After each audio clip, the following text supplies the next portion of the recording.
ನಮಸ್ತೆ ಫ್ರೆಂಡ್ಸ್, 10 ನಿಮಿಷದಲ್ಲಿ egg rice ಮಾಡುವ ವಿಧಾನ. ಮೊದಲಿಗೆ 1 ಕ್ಯಾಪ್ಸಿಕಮ್, 2 ಟೊಮೆಟೊ, 1 ಕ್ಯಾರೆಟ್, 5 ಮೆಣಸಿನಕಾಯಿ, ಕೊತ್ತಂಬರಿ, ಮೊಟ್ಟೆ ನಿಮಗೆ ಬೇಕಾದಷ್ಟು, ಚಿಕನ್ ಮಸಾಲ ಮತ್ತು ಖಾರದ ಪುಡಿ. ಮೊದಲಿಗೆ ಶುಂಠಿ ಬೆಳ್ಳುಳ್ಳಿ ಪೇಸ್ಟನ್ನು ತಯಾರಿಸಿಕೊಳ್ಳಬೇಕು.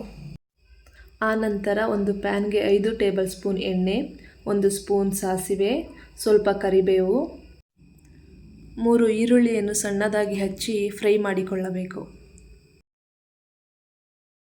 ಸ್ವಲ್ಪ ಫ್ರೈ ಆದ ನಂತರ ಹಸಿಮೆಣಸಿನಕಾಯಿ, ಕ್ಯಾಪ್ಸಿಕಮನ್ನು ಹಾಕಿ ಫ್ರೈ ಮಾಡಿಕೊಳ್ಳಬೇಕು.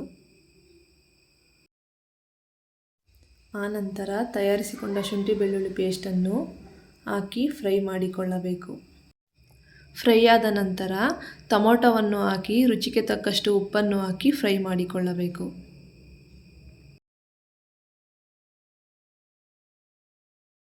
ಹಾಗೆ ಸ್ವಲ್ಪ ಕೊತ್ತಂಬರಿ ಮತ್ತು ಚಿಕನ್ ಮಸಾಲ ಹಾಗೂ ಖಾರದ ಪುಡಿಯನ್ನು ಹಾಕಿ ಮಿಕ್ಸ್ ಮಾಡಿಕೊಳ್ಳಬೇಕು.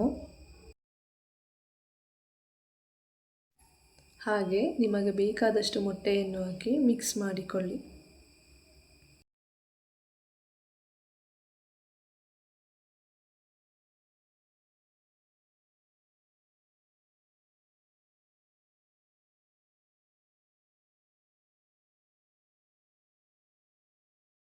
ಪೂರ್ತಿ ಫ್ರೈ ಆದ ನಂತರ ನೀವು ಮಾಡಿಟ್ಟ ರೈಸನ್ನು ಮಿಕ್ಸ್ ಮಾಡಿಕೊಳ್ಳಿ.